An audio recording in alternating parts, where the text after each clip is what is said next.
জি sir. আচ্ছা, এদিকে doctor ফাস্টাসের brief শর্টগুলো পড়া হচ্ছে তো নাকি অবস্থা? হুম, পড়তেছে সবাই? এই তো স্যার, হ্যাঁ স্যার। আচ্ছা, আর এদিকে read the summary of Tom Jones. আমরা প্রিফেস টু শেক্সপিয়ার পড়ার পরে আমরা টম জোন্স নিয়ে একটু আলোচনা করব, ঠিক আছে? দিয়ে মোটামুটি নভেলের তো মনে হয় চারটায় পড়া হয়ে যাবে, তাই না? এর আগে তো তিনটা আলোচনা করা হয়েছে। জি স্যার। হ্যাঁ। জি স্যার।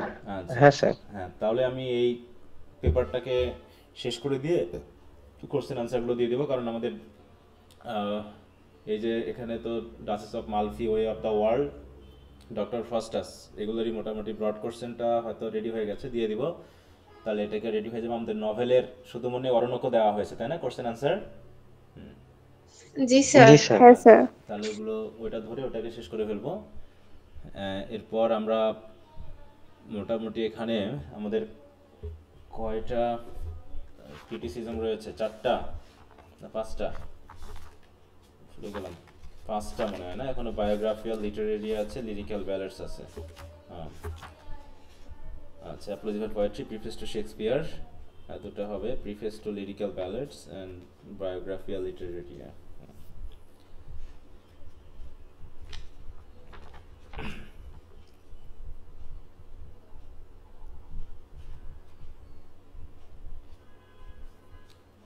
ওকে, তো সমস্যা নাই।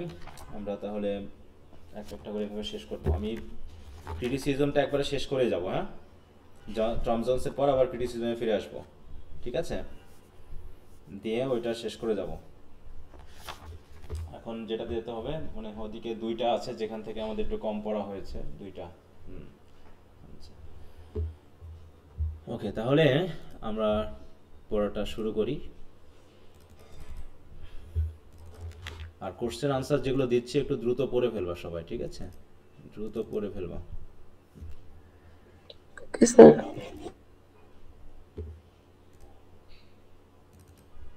আচ্ছা, দেখি এখানে টেক্সটের সাথে মেলাতে পারি কিনা।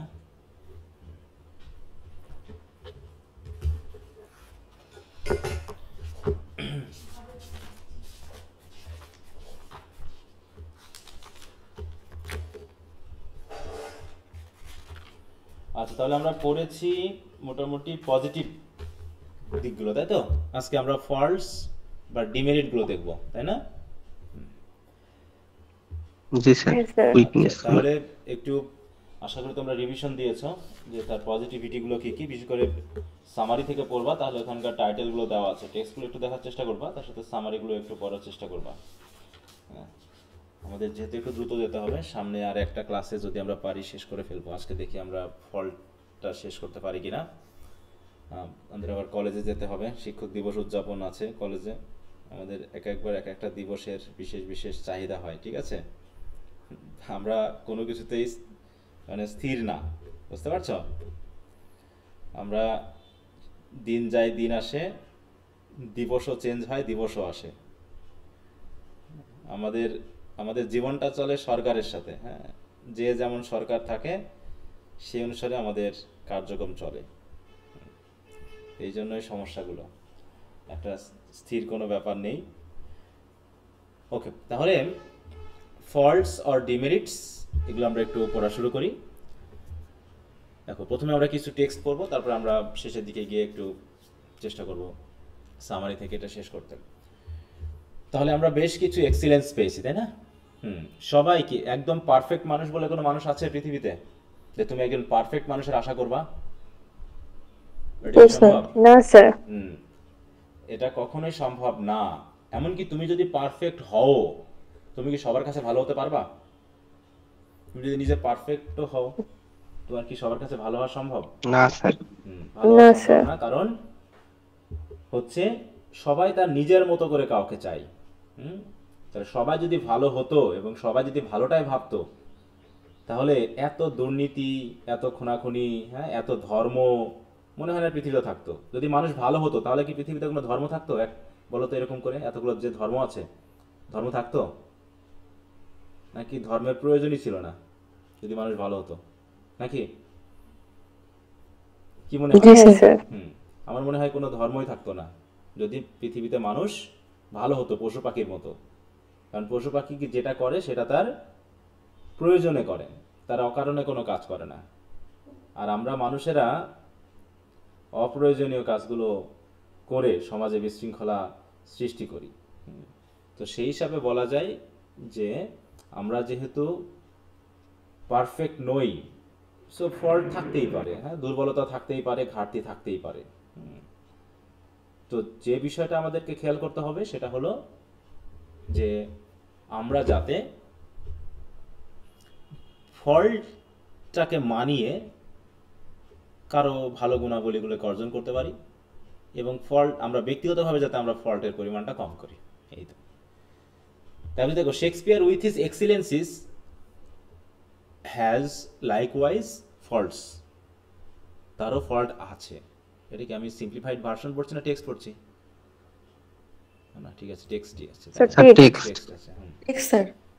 And faults sufficient to obscure and overwhelm any other merit.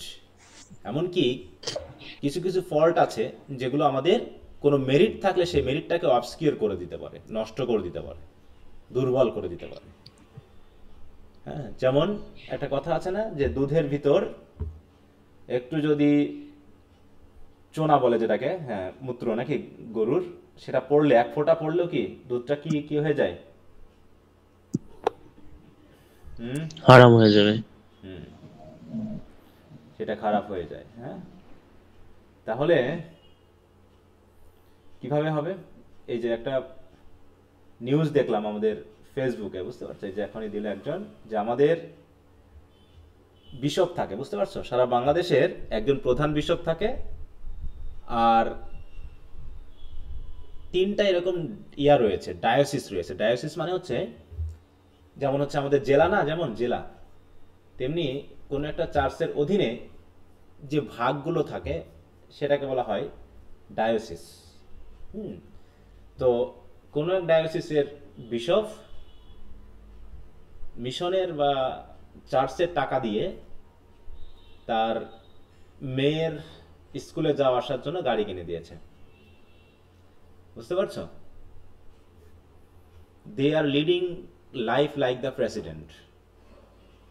Okay, they are buying lands, property, they are building Elysian palaces, but every time whenever they come to the churches they say that we should donate money for the blessings of God because they are living the life of blessings. তারা গরিব মানুষদেরকে এসে দান শেখায়, বুঝতে পারছো, যে গরিব মানুষেরা মাঠে কাজ করে এসে ছেঁড়া 10 টাকা হলেও দিয়ে খুশি হয় চার্চে, ঠিক আছে? আর ওই টাকা দিয়ে আমাদের বিশপ, পাদ্রীরা, মানে তারা আবার আলিশান জীবন যাপন করে, তারা আবার দেশে খাবার খায় না, বুঝতে পারছো? তারা আবার যখন দাওয়াত খায়, দাওয়াত নেয়, তখন বাড়ি দেখে যায়, যাওয়া লাগে, দেশে বাড়িতে গেলে হবে না, খাদিতে হবে তো ভালো খাবার। হ্যাঁ, বুঝতে পারছো?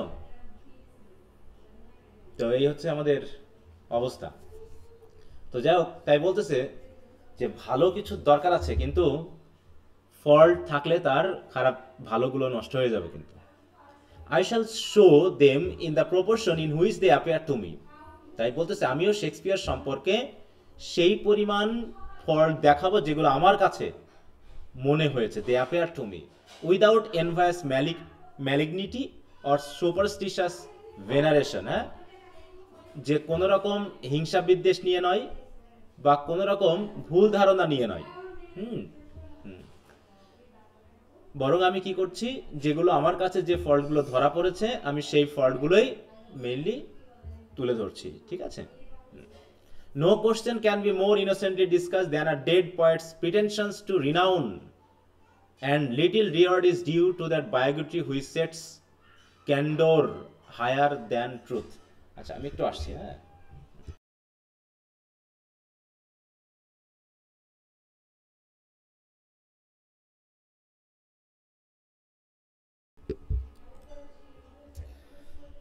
আচ্ছা, তো আশা করি শুনতে পাচ্ছ। দেখো, হিজ ফার্স্ট ডিফেক্ট, তার প্রথম ডিফেক্টটা কি একটু দাগিয়ে রাখবা, ফার্স্ট, সেকেন্ড, থার্ড করে যদি কখনো বলে। His first defect is that to which may be imputed most of the evil in books or in men. হ্যাঁ, যে তার যে প্রথম ডিফেক্ট সেটা যদি আমরা একটু বলার চেষ্টা করি তাহলে বলছে which may be imputed most of the evil in books or in men. Impute মানে কি বলতো, জানা আছে ইম্পিউট মানে কি? আরোপ করা। দেখো রিপ্রেজেন্ট, তাই তো, অ্যাট্রিবিউট, আফোল্ড ইত্যাদি। হ্যাঁ, তাহলে বলতেছে তার যে প্রথম যে ডিফেক্টটা প্রধানত তার প্রত্যেকটা বইয়েই দেখা যায়, এরকম আর কি বিষয়টা, যে তার বই এবং তার চরিত্রের মধ্যে যে সকল ডিফেক্টগুলো আছে তার অধিকাংশই এই ডিফেক্টটাই। কেমন কি? হি স্যাক্রিফাইসেস ভার্চু টু কনভেনিয়েন্স। তিনি ভার্চুটাকে স্যাক্রিফাইস করেছেন, মানে তিনি জনগণের মনোযোগ আকর্ষণ করার জন্য ভার্চুয়াস কোয়ালিটি কম দেখিয়েছেন। যেমন বর্তমানে আমরা যে ফেসবুক ইন্টারনেটে দেখি, বিশেষ করে টিকটক বা ফেসবুকে অধিকাংশ ভিডিও, সেগুলো কেমন বলতো? ভিউ পাওয়ার জন্য তো মানুষ মনে হয় মোরালিটিও হারিয়েছে নাকি? কি মনে হয়? জি স্যার, যাচ্ছে তাই অবস্থা। যে সেটা এখানে বলা ইচ্ছা তাই করতেছে, যে মোটামুটি হি স্যাক্রিফাইসেস ভার্চু টু কনভেনিয়েন্স, নিজের সুবিধা মতো করে চালাতে গিয়ে ভার্চুকে তিনি স্যাক্রিফাইস করে দিয়েছেন, ভার্চুকে তিনি রক্ষা করেননি। And is so much more careful to please than to instruct. সাহিত্যের প্রধান উদ্দেশ্য ছিল কি করা বলো? Please and instruct, pleasure and teach delight করা। অ্যান্ড ইনস্ট্রাক্ট করা, কিন্তু তিনি এখানে ইনস্ট্রাকশনের চেয়ে ডিলাইট একটু বেশি করেছেন। হ্যাঁ, বলতে দেখো প্লিজ করার চেষ্টা করেছেন। That he seems to right without any moral purpose. যেমন লেখা লিখেছে যে অধিকাংশ ক্ষেত্রে তার মোরাল পারপাসটাতে কি সেটা খুঁজে পাওয়া যায় না। যেমন অ্যাজ ইউ লাইক ইট এর মোরাল পারপাস কি? What is the moral purpose of as you like it? বলা যাবে? যে পরিবর্তনগুলো হলো, যে ব্যাপারগুলো হলো, হঠাৎ করে হলো না, মনে হলো এত সহজ সবকিছু। জি স্যার, সবাই বনে গেল আর ভালো হয়ে ভালো গেল, হয়ে গেল, এটা মানে এত কেমন সহজ। কথা? মানে কি হলো? হ্যাঁ, তাহলে আমরা সবাই বনে চলে যাব, যে খারাপ করবে তাকে কিছু দিনের জন্য আমরা বনে পাঠিয়ে দিব, হবে না? যে যখনই কোনো অপরাধী ধরা পড়বে, সে অপরাধীকে জেলে না দিয়ে বনে একটা কুঠিরে রেখে আসতে হবে, তাহলে সে মোটামুটি ভালো হয়ে যাবে। হ্যাঁ, তাই এই জিনিসটা বলা হয়েছে এখানে, যে অধিকাংশ ক্ষেত্রে দেখা গেছে যে মোরাল পারপাস নাই। From his writings indeed a system of social duty may be selected. তিনি সোশ্যাল ডিউটিগুলোকে সিলেক্ট করেছেন। For he that things reasonably must think morally, but his precepts and axioms drop casually from হিম।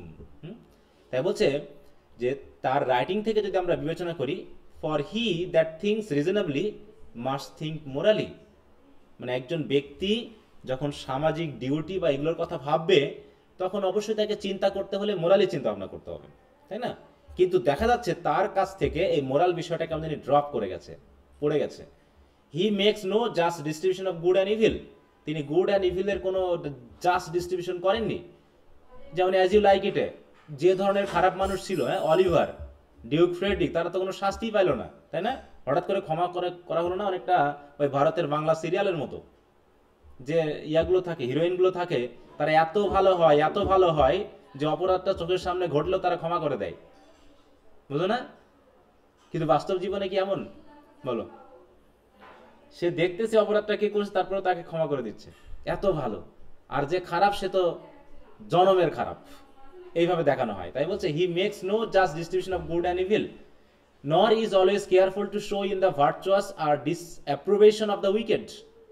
দেখো তাহলে virtuous in the virtues, যে nor is always careful to show in the virtuous or disapprobation of the wicked। ওই যে বললাম যে যারা ভালো তারা এত ভালো যে তারা খারাপকে খারাপ হিসাবে দেখছেই না, তারাও সেটাকে ভালো হিসাবে দেখতেছে।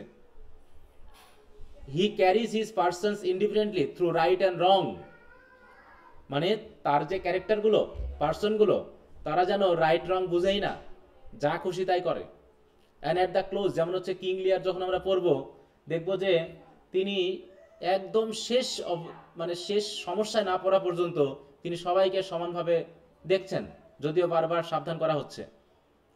At the close dismisses them without further care and leave their example to operate by chance. ওই যে বাই চান্স কিন্তু হয়ে যাচ্ছে, হ্যাঁ, leave their examples to operate by chance. As you like it পড়লে আমরা বুঝতে পারবো যে কিভাবে আমরা দেখতে পাচ্ছি যে বাই চান্স সব ভালো হয়ে যাচ্ছে না। কি মনে হয়? বাই চান্স সব ভালো হয়ে যাচ্ছে। জি স্যার, ওভাবেই তো ভালো হয়েছে। হ্যাঁ, this fault the barbarity of his age cannot extenuate, for it is একটু আমি মিউট করে দিয়েছিলাম।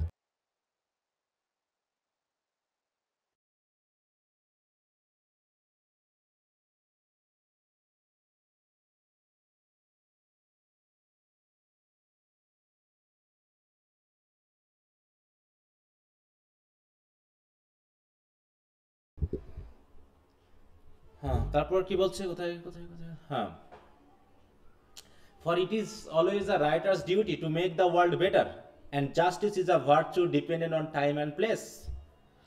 তাহলে যেখানে বলছে this fault the barbarity of his age cannot extenuate. What is the meaning of, বলো, extenuate মানে কি? দেখো কম্পিউটার,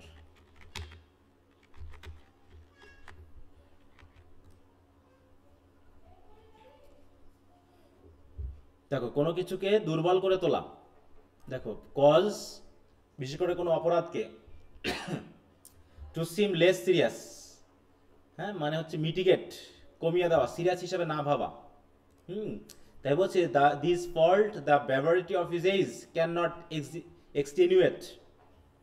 তার এইজের যে ব্যাভারিটি, তার এইজের যে মানুষের মধ্যে যে বড়, এখানে ব্যাভারিটি মানে একদম হিংস্রতা বোঝাচ্ছে না, মানে একটা জিনিস ভাবো তো, গ্রামের মানুষের আচরণ আর হচ্ছে শহরের মানুষের আচরণ কি এক ধরনের? বলো। না স্যার। হ্যাঁ, না স্যার। এক ধরনের সভ্যতা বা ভদ্রতার যে ব্যাপারটা, যেটা আমরা শহরে ভাবি বা শিক্ষিত সমাজে ভাবি, সেই জিনিসটা কিন্তু গ্রামে আবার নেই। হ্যাঁ, যেমন গ্রামের মানুষজন কথায় কথায় কিছু ভালগার শব্দ ইউজ করে, অনেক গালিগালা শব্দ ইউজ করে, যেটা একদম খুবই স্বাভাবিক মনে হয়, তাই না?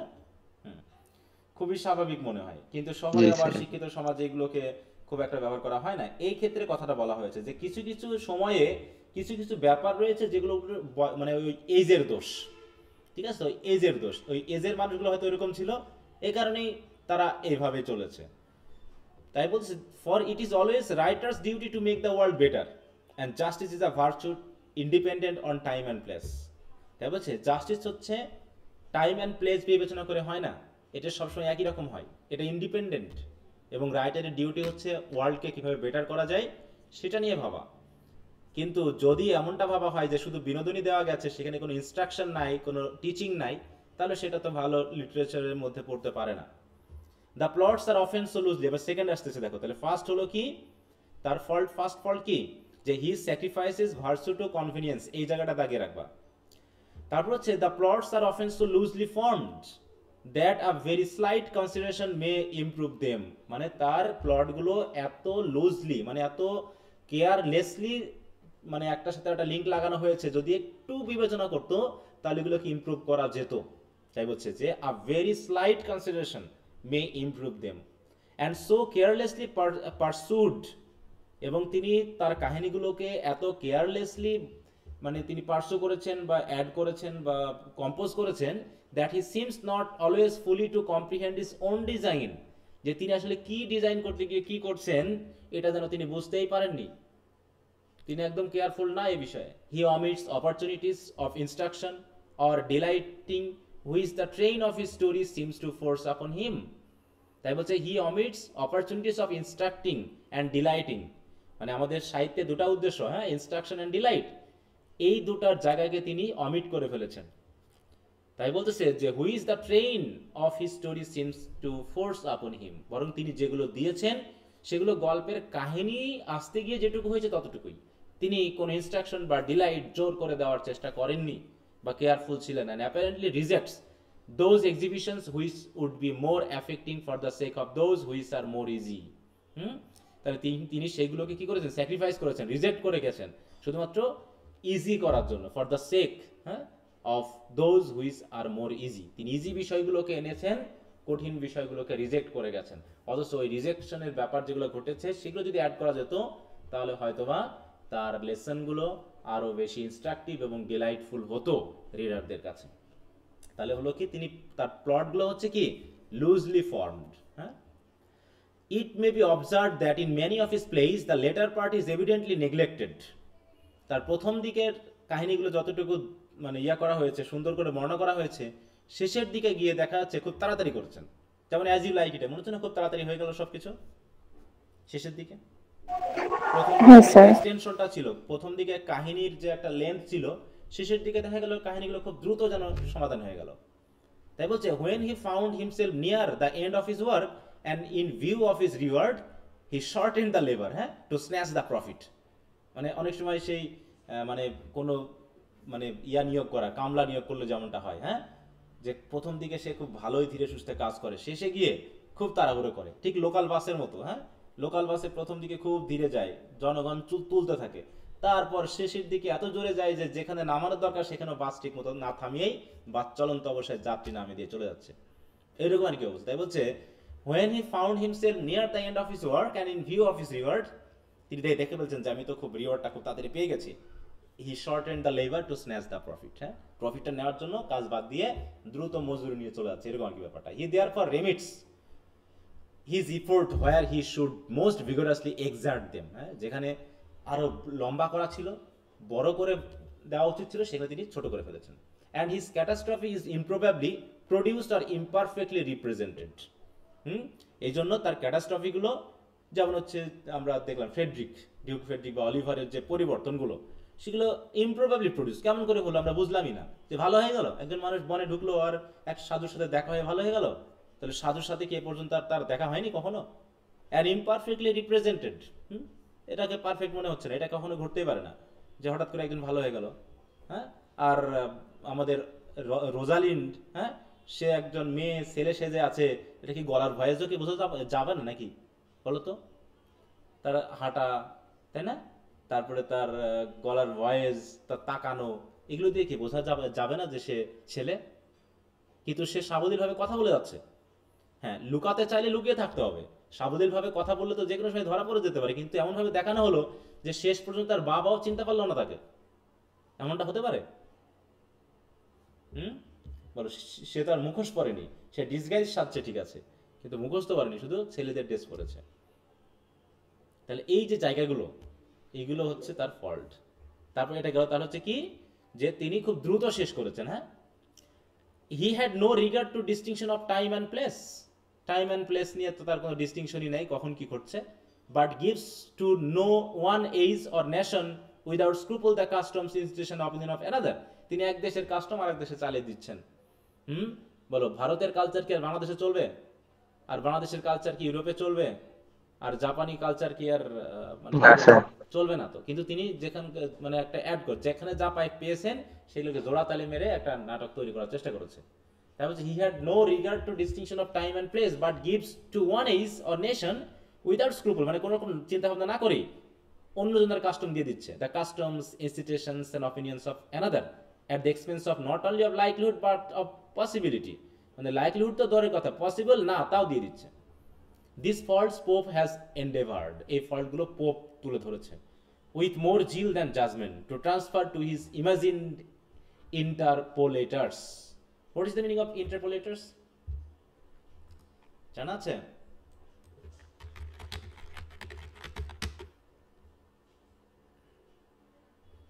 Interpolators কই?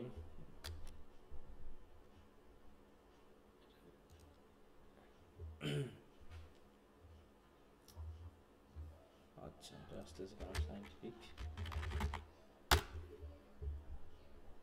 আচ্ছা দেখো, a remark rejected in a conversation, অথবা এখানে বলতে পারি the insertion of something of different nature into something, মানে ওই যেটা বলো এক দেশের কালচার এক দেশের কাছে ঢোকানো, যেটা মোটামুটি সাথে মানানসই না, যেটা হিউমারাস বা রিডিকুলাস মনে হতে পারে।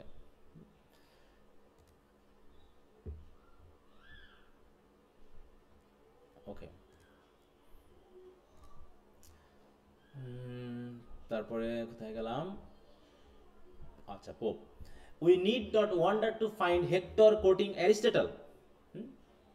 বলছে কোথায় অ্যারিস্টটল আর কোথায় হেক্টর, যে আমরা এখানে অবাক হলে হবে না। when we see the loves of Theseus and Hippolyta combined with the Gothic mythology of fairies, মানে রোমান কালচার গ্রিকের মধ্যে ঢুকে যাচ্ছে, গ্রিকের কালচার রোমানের মধ্যে ঢুকে যাচ্ছে, এইভাবে Shakespeare indeed was not only the violator of chronology, তিনি ক্রনোলজি দেননি। দেখা যাচ্ছে যে মানে রবীন্দ্রনাথকে দেখানো হচ্ছে শেখ হাসিনার বাড়িতে দাওয়াত খেতে আসছে। এটা কি হবে বলো তো? না স্যার। শেখ হাসিনার বাড়িতে দাওয়াত খেতে পারবে? পারবে না তো। রবীন্দ্রনাথ তো সবাই মারা গেছে কত সালে? 41-এ নাকি? আর এখন যদি তুমি শেখ হাসিনার বাড়িতে দাওয়াত দাও তাহলে তো হবে না। তো এই যে জায়গাগুলো, তাই বলতেছে তিনি ক্রনোলজি ঠিক করতে পারেননি। For in the same age Sidney who wanted not the advantage of learning has in his Arcadia confounded the pastoral with the feudal times, মানে এই কথাগুলো এখানে দেখানো হয়েছে। The days of innocence, quiet, security, এগুলোকে তিনি মানে এক সময়কার জিনিস আর এক সময় এনে দেখানোর চেষ্টা করেছে। যেমন হচ্ছে অ্যাজ ইউ লাইক ইটে সেই কোথাকার গোল্ডেন এজের কাহিনী আর এখানে দেখানো হবে? হ্যাঁ বলো, এখনকার যুগে যদি কেউ মনে করে যে বনে বসবাস করা আমাদের জন্য ভালো, তাহলে এটা কি এখনকার এই মডার্ন যুগে খাটবে বলো? এখন কি বনে বসবাস করার নাটক কি এখন দিলে হবে? মানুষ দেখতে আসবে? বা এটা মনে করুন না যে কোনো বাস্তবতা আছে। হ্যাঁ, তো এই যে জায়গাগুলো, এগুলোকে এভাবেই তিনি চেষ্টা করেছেন মোটামুটি অনেক কিছু স্যাক্রিফাইস করে নাটকগুলো তৈরি করার জন্য। ইন হিজ কমিক সিনস, আর কমিক সিনের দিক থেকে he is seldom very successful when he engages his characters in reciprocation of smartness and contest of sarcasm, as you like it, আমাদের তো পরিচয় থেকে বারবার উদাহরণ আসতেছে। তারপর হচ্ছে when he engages his characters in reciprocation of smartness and contest of sarcasm, যেটা আমরা অরল্যান্ডো এবং রোজালিন্ডের ক্ষেত্রে দেখছি। যে কমিক সিনগুলোতে হচ্ছে তিনি খুব একটা সাকসেসফুল না।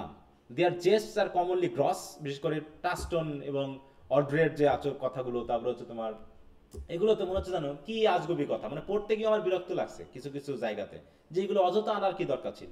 হ্যাঁ, দে আর প্লেজেন্টলি লাইসেন্সিয়াস, এই যে বিশেষ করে অরল্যান্ডো এবং অরল্যান্ডো এবং রোজালিন্ডের মধ্যে যে কথাবার্তাগুলো, এখানে লাইসেন্সিয়াস কিছু সেন্স আছে, তাই না?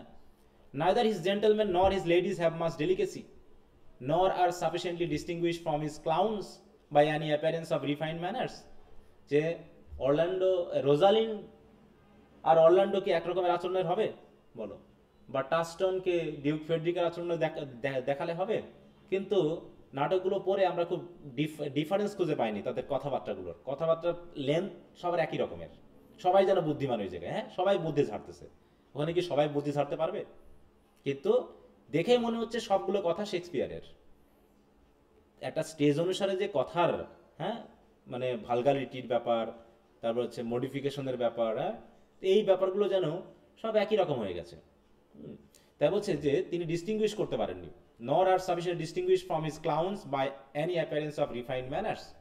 Whether he represented the real conversation of his time is not easy to determine. যে আসলে রিয়েল কনভারসেশন তিনি দিয়েছেন নাকি তার মতো করে তিনি কাজটা করেছেন। The reign of Elizabeth is commonly supposed to have been a time of stateliness, formality and reserve. Yet perhaps the relaxation of that very severity were not very elegant. There must, however, have been always some moods of gaiety preferable to others. A writer ought to choose the best.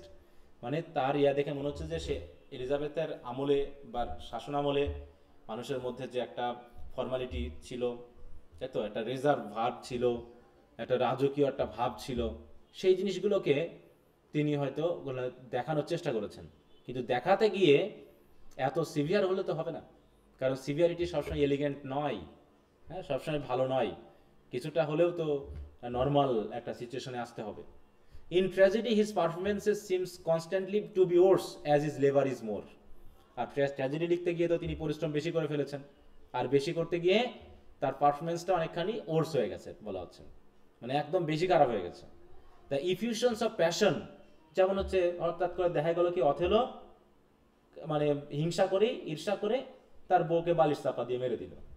হ্যাঁ, তারপরে ইয়াগো খুব তাড়াতাড়ি এক রুমালের মাধ্যমে দেখা যাচ্ছে অথলোকে তার wife সম্পর্কে ভুল ধারণা দিয়ে দিল। ম্যাকবেথ খুব সহজেই সবকিছু থেকে পার পেয়ে যাচ্ছে, মানে খুব দ্রুত এবং ইজিলি যেন কাজগুলো হয়ে যাচ্ছে। হ্যাঁ, তারপর হচ্ছে the efficiency of passion which exigence forces out are of the most part striking and energetic, but whenever he solicits his invention or strain his faculties, the offspring of his thores is tumor, meanness, tedious and obscurity. মানে মূল কথা এখানে বলতে যাচ্ছে, যখনই তিনি প্যাশনগুলোকে বেশি মাত্রায় দেখাতে গেছেন, তখন ওই দেখাতে গিয়ে তিনি মেনলি সব কিছুকে আরও বেশি মিন করে ফেলেছেন, হ্যাঁ, বা হচ্ছে বোরিং করে ফেলেছেন, বা আনআন্ডারস্ট্যান্ডেবল করে তুলেছেন। হ্যাঁ, এই জায়গাগুলো মানে তিনি ট্র্যাজেডি লিখতে গিয়ে অনেক বেশি ফোর্স বা আবেগ দেওয়ার চেষ্টা করেছেন, যে আবেগগুলো প্রপারলি ফুটে ওঠেনি। তারপর হচ্ছে his in narration he affects a disproportionate pomp of diction and a wearisome train of circumlocution. ঘুরিয়ে ফিরিয়ে কথা বলা, বিশেষ করে টাস্টন, তারপর হচ্ছে ওই যে জ্যাকিউস, এদের কথাবার্তা অনেক ঘুরিয়ে ফিরিয়ে কথাবার্তা। হ্যাঁ, তাহলে অনেক বেশি তিনি সার্কামলোকুশন বা ওই প্যাস ব্যবহার করেছেন, যেগুলো পড়তে গেলেই বিরক্ত লাগে। হ্যাঁ, এবং তিনি ব্যাপক পরিমাণে পম্পাস ডিকশন ইউজ করেছেন, হার্ড ডিকশন ইউজ করেছেন, যেগুলো কমন পিপলের মুখেও তিনি একদম কোর্টের মানুষের মতো করে শব্দ ইউজ করাচ্ছেন। And tells the incident imperfectly in many words which might have been more plainly delivered in few. অথবা তিনি কোনো কথা এত শব্দ ব্যবহার করে বলতে চাচ্ছেন, অনেক শব্দ ইউজ করে, ইমপারফেক্টলি শব্দ ইউজ করে, যেগুলো প্লেনলি বলা যেত, কিন্তু তিনি প্লেনলি না বলে খুব ইনিয়ে বিনিয়ে ঘুরিয়ে ফিরে কথা বলেছেন। Narration in dramatic poetry is naturally tedious. Dramatic পোয়েট্রিতে ন্যারেশন টেডিয়াস, কিন্তু এগুলো as it is unanimated and inactive and obstruct the progress of the action. কিন্তু অতিরিক্ত ন্যারেশন, অতিরিক্ত ঘুরিয়ে ফিরিয়ে কথা বলা, এটা কিন্তু অ্যাকশনের প্রোগ্রেসকে বাধা সৃষ্টি করে। And it should therefore always be rapid and enlivened by frequent interruption. বরং এগুলো আগে টেনে টেনে, আমরা আছে না যে কিছু কিছু জিনিস টেনে দেখি, যে এখানে আর ভালো লাগছে না, একই জিনিস কখন থেকে দাঁড়ায় আছে, তো এরকম বেশি লম্বা করে ফেলা হয়েছে কোথাও, আবার কোথাও গিয়ে খুব দ্রুত শেষ করা হয়েছে। হ্যাঁ, Shakespeare found it an encumbrance and instead of lightening it by brevity. তাহলে তিনি এত বেশি সার্কামব্রেন্স বা লম্বা করে ফেলেছেন যে ছোট করে না ব্যবহার করে endeavour to recommend it by dignity and splendour. তিনি অনেক ডিগনিফাইড এবং স্প্লেন্ডারাস শব্দ ইউজ করে তিনি এগুলোকে লম্বা করে বলতে চেয়েছেন, যেগুলো আসলে বোরিং এবং ডিসইন্টারেস্টিং হয়ে গেছে, ওরিসাম হয়ে গেছে। হ্যাঁ, তাহলে এখানে ডিকশন এবং সার্কামলোকেশনের ব্যবহারটা বলা হয়েছে। হ্যাঁ, দেখো এক একটা ফল্ট কিন্তু তুলে ধরছে। এখন ফল্টের পরিমাণ কি বেশি হয়ে গেল না মনে হচ্ছে শেক্সপিয়ারের? হ্যাঁ স্যার। জি স্যার। ফল্টের পরিমাণ একটু বেশি দেখাচ্ছে, তাহলে কি করা যাবে? এর হচ্ছে his declamations or set speeches are commonly cold and weak. দেখো ফল্ট কত, for his power was the power of nature, and when he endeavored like other tragic writers to catch opportunities of amplification and instead of inquiring what the occasion demanded to show how much his stories of knowledge could supply, he seldom escaped without the pity or resentment of his readers. মানে তিনি তার রিডারের দিক থেকে কোনো PT বা রেজেন্টমেন্টের কথা ভাবেননি, তিনি তার নিজের মতো করে লম্বা লম্বা স্পিচ দিয়ে গেছেন। হ্যাঁ, সেট স্পিচ, মানে যেন তিনি স্পিচগুলোকে সেট করে জাস্ট বসিয়ে দিয়েছেন। এগুলো হয়ে গেছে কোল্ড অ্যান্ড উইক, কারণ কিছু কিছু জায়গায় তিনি ন্যাচারালি এগুলো করতে পারেন, আবার বিশেষ করে ট্র্যাজেডির ক্ষেত্রে তিনি যা চেষ্টা করেছেন লম্বা লম্বা, হ্যাঁ, বিশাল বিশাল শব্দ, বিশাল বিশাল স্পিচ ব্যবহার করতে, দেখা গেছে একটা স্পিচই 3-4 পেজ। হ্যাঁ, এরকম to show how much store of knowledge can supply, তিনি দেখাতে চেয়েছেন জানো যে তার কত নলেজ, হ্যাঁ, তিনি কত জানেন, এটা যেন দেখাতে চেয়েছেন। দেখাতে গিয়েই মোটামুটি রাইটারদের পিটি রেজেন্টমেন্ট তিনি স্কেপ করতে পারেননি। It is incident to him to be now and then entangled with an unwinding sentiment which he cannot well express. বলছে তিনি তার ইনসিডেন্টগুলোকে এন্ট্যাঙ্গেল করেছেন, হয়তো এমনভাবে, দেখো আনওয়াইডলি sentiment with an আনওয়াইডলি sentiment which he can not well express.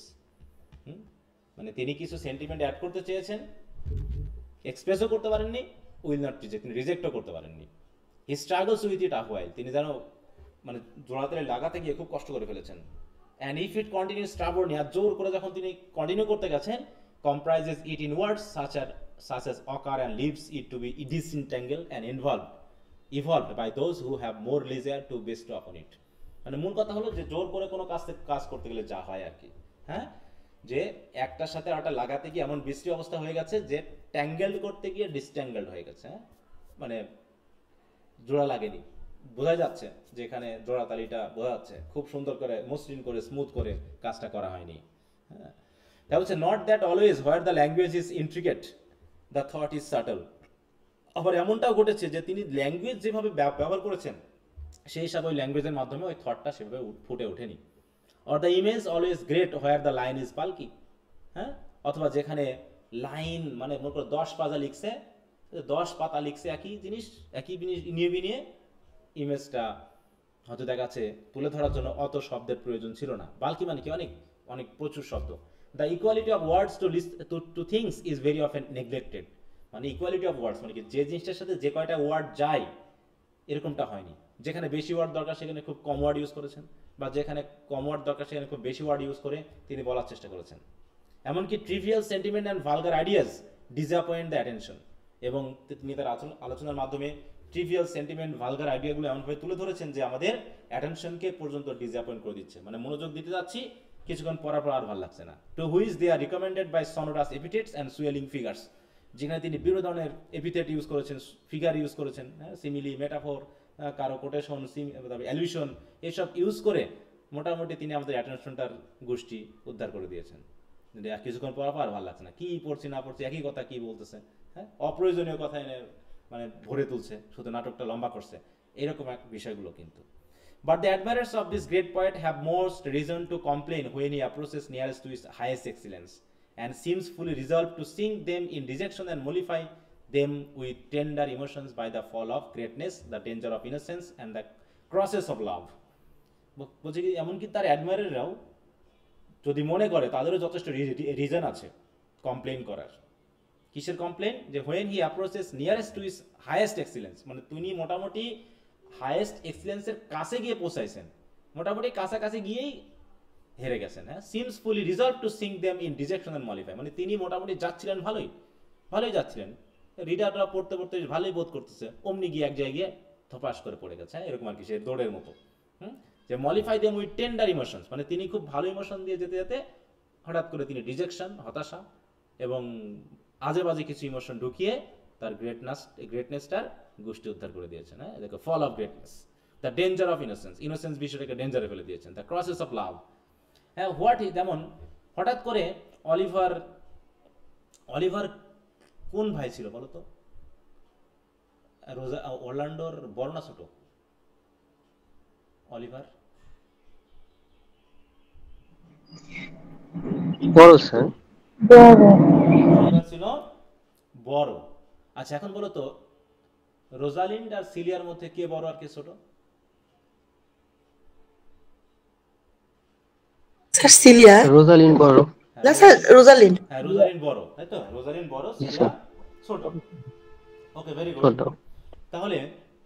তাহলে রোজালিন অলিভারকে ভালোবাসে, এই অরল্যান্ডোকে, আর হঠাৎ করে অলিভার বনে ঢুকে সিলিয়ার প্রেমে পড়ে গেল। তা সিলিয়াকে কি আগে দেখেনি বলো? এবং হয়তো ডিসগাইজ রূপে আছে, দেখেছিল তো স্যার। হ্যাঁ, আর দেখলো আর প্রেমে পড়ে গেল, মানে হঠাৎ করে দেখলো, চোখে চোখ মূল্য আর প্রেমে পড়ে গেল না? আবার দেখো মানে সেই ফিবি আর রোজালিনের কথাই ভাবো, যে রোজালিনকে দেখে ফিদা হয়ে গেছে, হ্যাঁ, আমি এমন প্রেমে পড়লো যে গালি গালাও নাকি ওর ভালো লাগছে, বুঝতে পারছো?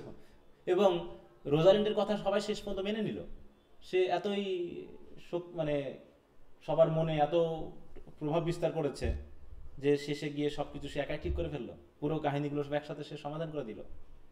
এই যে ব্যাপারগুলো, হ্যাঁ, যে হঠাৎ করে কোথা থেকে কি টেনে নিয়ে সে কি করে ফেলতেছে শেষের দিকে গিয়ে, এটা বোঝা মুশকিল। আরো ড্রামা যখন পড়ো তখন এই কথাগুলো আসবে। তারপরে রোমিও অ্যান্ড জুলিয়েট যদি পড়ো ওখানে দেখবা, এগুলো অবশ্য তোমাদের ইয়াতে নাই, কিন্তু পড়তে হবে। হচ্ছে what is does best he soon সিজেস to do, হ্যাঁ, যে তিনি বেস্ট করতে গিয়ে হঠাৎ করে বেস্টনেসটা হারিয়ে গেছে, হ্যাঁ। He is not long soft and pathetic without some idol conceit or contemptible equivocation. He no sooner begins to move than he counteracts himself, মানে মুভ করতে গিয়ে যেন নিজের সাথে মারামারি শুরু করে দিয়েছে। And terror and pity as they are rising in the mind are checked and blasted by sudden ফ্রিজিডিটি।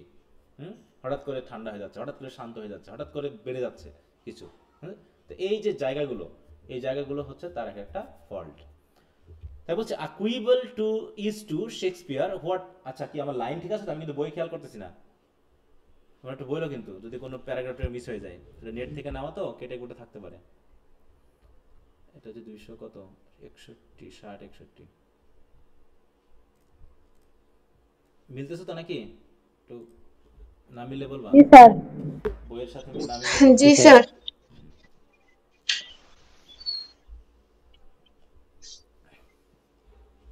আচ্ছা আমরা কত দূর গেলাম এটার?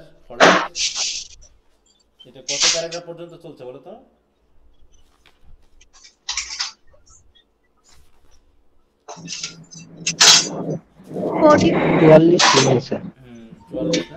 প্রচুর ফল্ট আছে এখানে। সেটাই তো স্যার দেখতেছি, লোকটা তো স্যার ইংরেজি সাহিত্যের অনেক কিছু ভাবতো, এখন তো দেখতেছি অনেক ফল্ট। আচ্ছা আচ্ছা আমি একটু ইয়াতে যাই এবার, হ্যাঁ একটু সামারিতে যাই, গিয়ে একটু দেখি। তা না হলে এখানে সামারিতে যেহেতু অত প্যাচ লাগানো নাই, ছোট ছোট করে কথাগুলো বলা আছে। আমি হচ্ছে 44 তাই না, এটা কোয়ার্সনেস অফ ডায়ালগ, ভালগার শব্দ ইউজ করেছে। তারপর হচ্ছে performance in tragedy, words than more labour is spent, দেখো আনডিউ ভার্বোসিটি, অতিরিক্ত শব্দ ইউজ করেছেন। Flamboyant speech, inflated vocabulary, craze for punch and word play, এরকম করে ইয়ে করছে। এখান থেকে আমরা একটু দেখি, এই যে কুইবল থেকে, মানে তিনি অতিরিক্ত পরিমাণ শব্দ নিয়ে খেলা করেছেন। হ্যাঁ আচ্ছা একটু মিউট রাখবো। দেখো lastly Shakespeare could never resist a quibble. What is the meaning of quibble? Quibble কি বলো? রাফিউল একটু মিউট রাখতে হবে, তোমার ওদিক থেকে মনে একটু সাউন্ড আসতেছে। সরি বলো স্যার এটা কত পেজ তোমাদের সামারির? 30 হ্যাঁ 30 30 পৃষ্ঠা। দেখো কুইবল মানে কি, দেখো আ প্লে অন ওয়ার্ডস, যেটা হচ্ছে পান, আর্গু আর রেইজ অবজেকশন অ্যাবাউট, এটা না, মানে প্লে অন ওয়ার্ডস অর পান। আমরা ফার্স্ট ইয়ারে পড়েছিলাম তাই না, যে পান কি জিনিস, যে ওয়ার্ড নিয়ে খেলা করা, একটা শব্দ দিয়ে অনেকগুলো মিনিংকে রেফার করা, এরকম আর কি। হচ্ছে whatever be the occasion of the dialogue, whether the situation be amusing or tense, মানে সে অ্যামিউজিং হোক আর টেন্স হোক। হ্যাঁ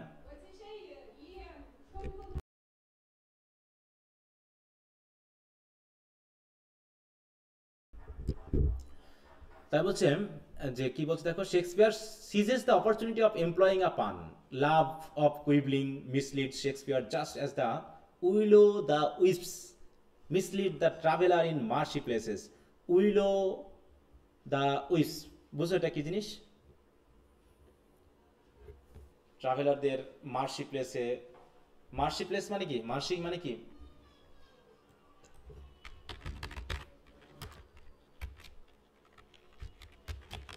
উইলো দ্য উইস্পস, এটা একটা প্রেসিডিয়াম। এটা হচ্ছে কি বলো ওটাকে বাংলা কথা?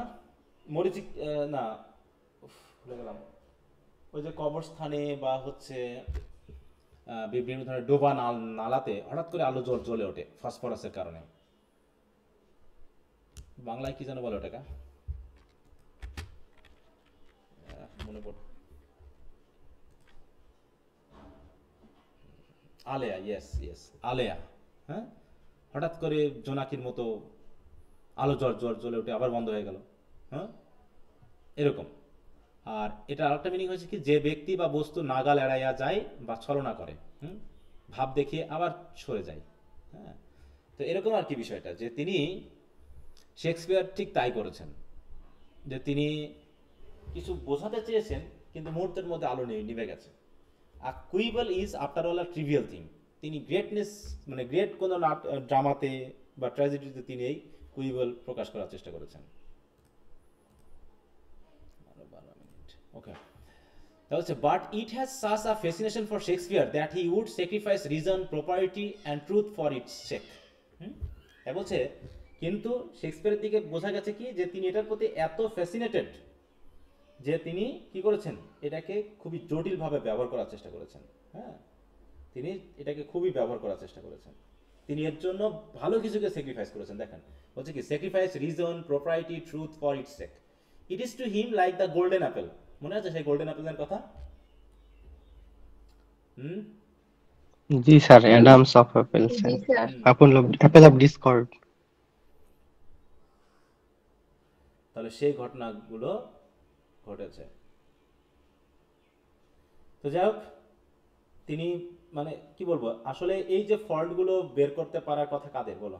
আমরা কি পারবো সহজে এই ফল্ট বের করতে? এগুলো পড়া মানে কি লাগে এগুলো বের করতে হলে?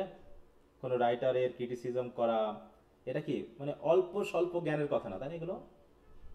এগুলোর জন্য কিন্তু খুবই জ্ঞানী হওয়া লাগে, মানে খুব পড়া লাগে, থিসিস করা লাগবে না স্যার? এবং হ্যাঁ স্যার। এইটা তাদের পক্ষে করা সম্ভব হয়েছে।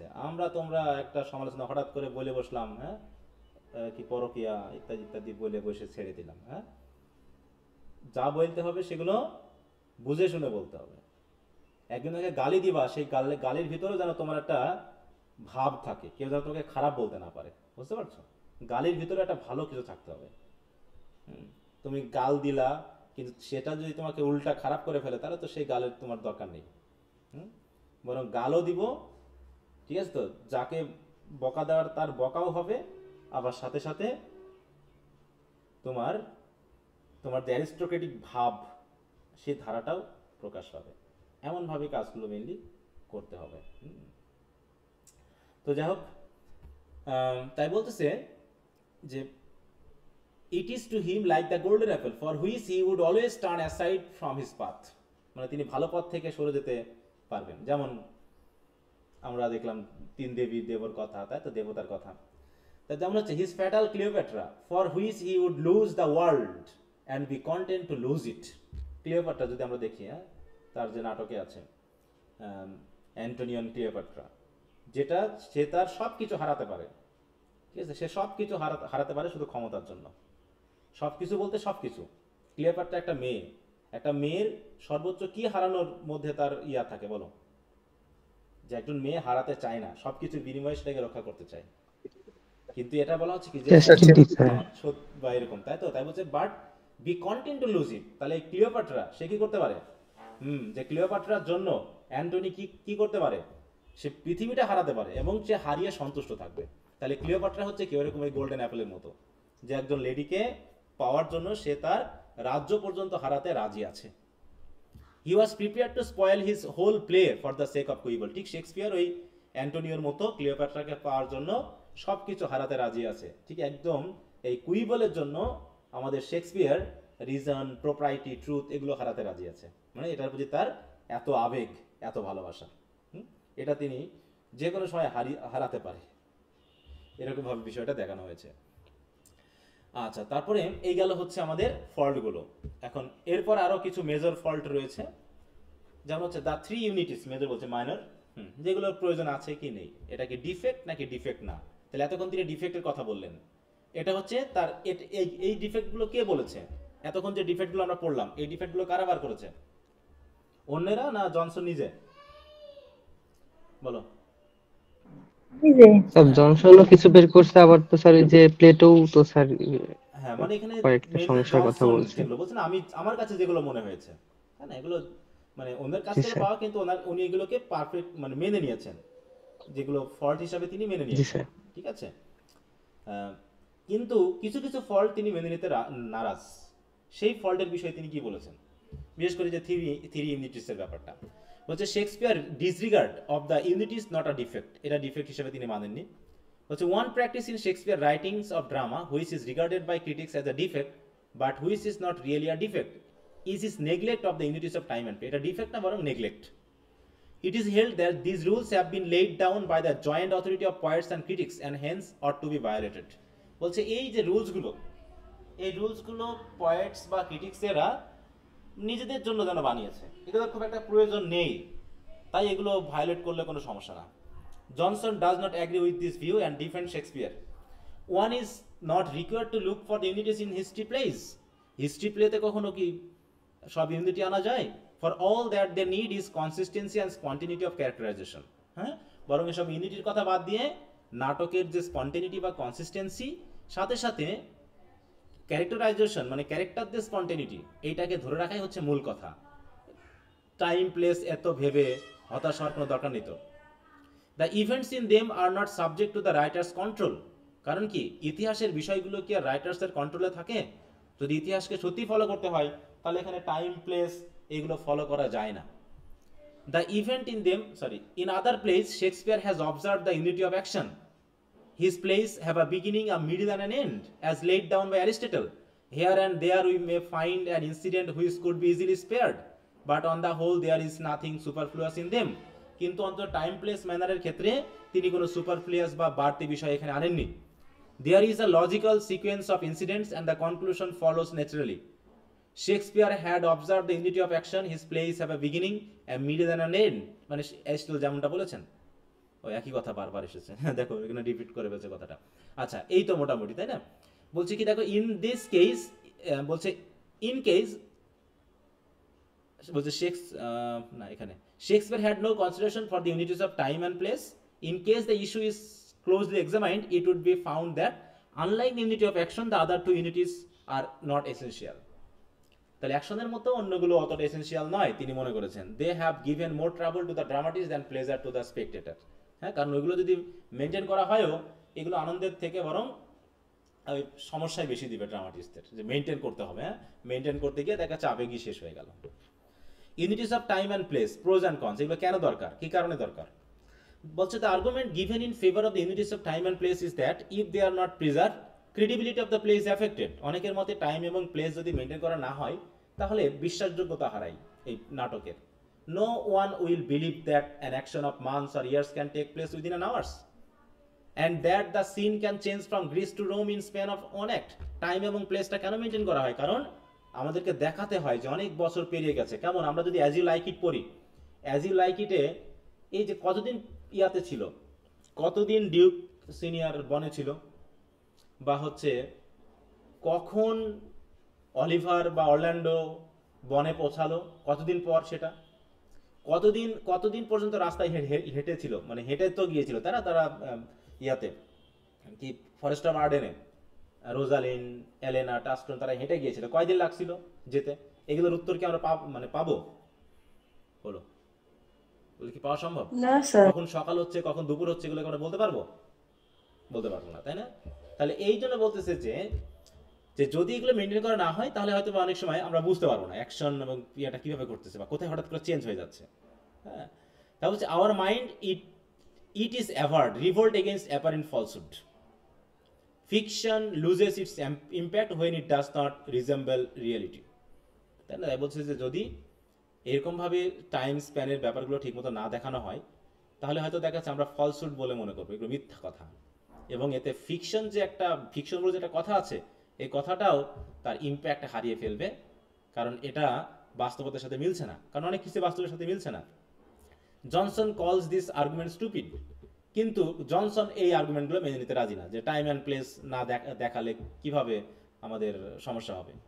হ্যাঁ, অবশ্য আমরা অ্যাজ ইউ লাইক ইট পড়তে, মানে কাহিনীটা পড়ে টাইম অ্যান্ড প্লেস কি খুব একটা আমাদের সমস্যা সৃষ্টি করছে গল্পটা বুঝতে? বলো না স্যার। হ্যাঁ, যে রোজালিন্ড এবং এলেনা বা টাস্টন কয়দিন রাস্তা দিয়ে হেঁটে গেল, কখন পৌঁছালো, কোথায় তারা পৌঁছালো, হ্যাঁ, কত দূর দূরত্ব ছিল, মানে শহর থেকে বনের দূরত্ব কতটুকু আমরা কিছু জানি না। এবং অন্য ক্রিটিকদের মতে যে এইগুলো আমাদের গল্পটা বুঝতে, তাই তো আমাদের মধ্যে একটা সমস্যা সৃষ্টি করবে, কিন্তু এটা তো আসলে সমস্যা সৃষ্টি করেনি খুব একটা। It is a mistake to imagine that the change of scene from Alexandria to Rome strains credibility, যে হঠাৎ করে নাটকের স্টেজে এতক্ষণ ছিল আলেকজান্ড্রিয়া, এরপর আমরা চলে গেছি রোমে, এটা কি ক্রেডিবিলিটির কোনো প্রশ্ন হতে পারে? আমরা তো বুঝেই যাচ্ছি যে না, এখন আমরা রোমের অংশটা প্লে করতেছি। সুতরাং এটা স্পেকটেটরের ব্যাপার, স্পেকটেটর অটোমেটিক ইমাজিনেশনে এটা ধরে নিবে যে এখন নাটকের আমরা এই জায়গা থেকে ওই জায়গাতে আছি। আচ্ছা, দেখ আরো কয়েকটা উদাহরণ দেওয়া হয়েছে, এটা আমরা বাদ দিয়ে গেলাম। একই কথা এনেছে এথেন্স থেকে সিসিলি ইত্যাদি, যে টাইম অ্যান্ড প্লেসের চেঞ্জটা, তাই বলছে the belief of the audience is not adversely affected by lapse of time between acts. তাহলে এই যে আমরা যেমন আর্মস অ্যান্ড দ্য ম্যান পড়েছিলাম, আর্মস অ্যান্ড দ্য ম্যানে তিনটা অ্যাক্ট ছিল, 3 জায়গায় ঘটেছে এবং অনেক দিন পর পর ঘটেছে, কোনটা 6 মাস পরে ঘটেছে, কোনটা সকালে ঘটেছে, তারপরে আবার বিকালে ঘটেছে। এতে কি খুব একটা সমস্যা হয়েছে আমাদের বুঝতে নাটকটা? না স্যার। বুঝতে সমস্যা হয়নি। অতএব এগুলো নিয়ে টাইম প্লেস খুব মেনটেন করতে হবে, এটা কোনো কিছু যায় আসে না।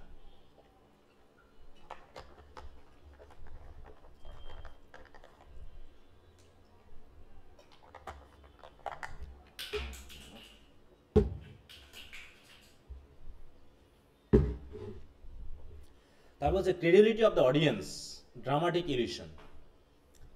বলতে ক্রেডিবিলিটি মানে কি? বিশ্বাসযোগ্যতা, তাই না? বলছে the fact that the spectator do not believe that they are witnessing an actual events taking place at actual place does not mean that they are totally incredulous of various happenings on the stage. স্টেজে যা কিছু ঘটনা হচ্ছে তা কি আসলে বাস্তবিক, যে বাস্তব ঘটনায় তুলে ধরা হচ্ছে? এটা তো সবাই জানে, তাই না? আমরা যখন কোনো নাটক সিনেমা দেখি তখন আমরা নাটক সিনেমাতে জানি যেগুলো যা কিছু ঘটতেছে সব কি বাস্তব নাকি ডিজাইন করা? বলো। ভিলেন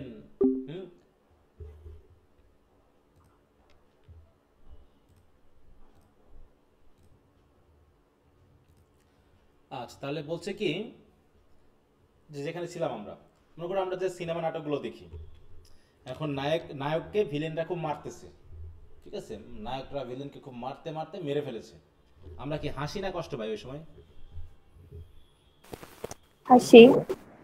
আমরা হাসি ভিলেন যখন নায়ককে মেরে ফেলবে? ও না স্যার, তখন তো না, যখন তাহলে কি আমরা কষ্ট পাই না না স্বাভাবিক থাকি? কষ্ট পাই না? হ্যাঁ স্যার, কষ্ট স্যার পাই। কষ্ট পাচ্ছে। কিন্তু আমরা তো জানি যে এটা অভিনয় মাত্র, তাহলে কেন কষ্ট পাই? এমন আছে অনেকে কেঁদেও ফেলে, হ্যাঁ, সিনেমাটাতে কেঁদেও ফেলে, কিন্তু এটা তো অভিনয় ছিল, তাহলে আমরা কেন কেঁদে ফেলবো? এটা হচ্ছে কি ড্রামাটিক ইলিউশন, যে আমরা জানছি যে আমরা যা দেখতেছি তা অ্যাকচুয়াল জিনিস না, তারপরও আমরা কিন্তু ইমাজিনেশনে সেগুলোকে ধরে নিই যে এটা রিয়েল। হ্যাঁ, তারপর হচ্ছে they take the dramatic performance not just as reality itself, যদিও এটাকে রিয়েলিটি হিসাবে মেনে নিচ্ছে না, but as just a representation of reality. তারপরেও দেখো the evils and vices that they see on the stage are not believed by the spectator to be evil, to be real evil, but they are accepted as evils to which they themselves may be exposed. তাহলে স্টেজে যেটা evil হিসেবে দেখানো হচ্ছে, যে villainous character অভিনয় করতেছে সে আসলে ভালো মানুষও হতে পারে, কিন্তু আপাতত সে ভিলেনি চরিত্রে অভিনয় করতেছে। যে নায়ক সে ব্যক্তিগত জীবনে খারাপ হতে পারে, কিন্তু সে এখানে ভালো অভিনয় করতেছে। হ্যাঁ, তার মতো সৎ ব্যক্তি নাই, যেমন আমাদের নায়কগুলো নাকি নায়ক নায়িকাগুলো, তাদের ব্যক্তিগত জীবনে যে কি আছে না আছে, তারা যখন সিনেমা নাটক করে মানে পৃথিবীতে এর মতো ভালো মানুষ আর পৃথিবীতে একটাও নাই। এগুলো হচ্ছে কি সবই illusion. If there is an illusion it lies in the facts that the spectator fancies himself unhappy for a moment when he sees the actor represent unhappiness. অতএব অ্যাক্টর যখন আনহ্যাপিনেস রিপ্রেজেন্ট করছে তখন স্পেক্টেটরও আনহ্যাপি, আবার তারা যখন happy তখন এও happy. It is not that the spectator believe the actor to be unhappy, তারা এটাতে বিশ্বাস করছে না যে আসলেই আমাদের অ্যাক্টর আনহ্যাপি, রাদার সে যে অভিনয় করতেছে সেটা দেখেই সে কি, এটা তো আর বিশ্বাসের ব্যাপার না। The audience knows that they are witnessing only a fiction, তারা এটা জানে যে তারা একটা ফিকশন দেখতেছে, তারপরেও it is this consciousness of fiction that is the source of pleasure of tragedy. এখানে if the audience took the murders in a tragedy for reality it may no longer amuse them. কিন্তু যদি সত্যিকারের মার্ডারই হয় তখন তো আমাদের আনন্দ দিবে না, বরং আমরা ভয় পাবো, তাই না? এই যেখানে যে অ্যামিউজমেন্টের কথা বলছে, এই অ্যামিউজমেন্ট মানে হচ্ছে হাসা শুধু না বা নাচা গানা করা না, মানে এক ধরনের ওই যে পারগেশন যাকে বলা হয়, তাই না? এটা তাই স্টেজে একজনকে খুন করা হলো, আমরা যদি বাস্তবিক খুন দেখতাম আর স্টেজে যে খুন করা হচ্ছে, আমরা জানি আমরা কিন্তু একটা জিনিস মায়া করতেছি না নায়কের প্রতি, বা নায়কের বাবা মাকে খুন করা হয়েছে তার প্রতি আমরা মায়া করতেছি। কিন্তু যদি সত্যিই কাউকে খুন করা আমরা দেখতাম সামনাসামনি, তখন কি আমরা মায়া করতাম না ভয় পাইতাম? ভয়ে তো পালিয়ে যেতাম, ভয় পেতাম।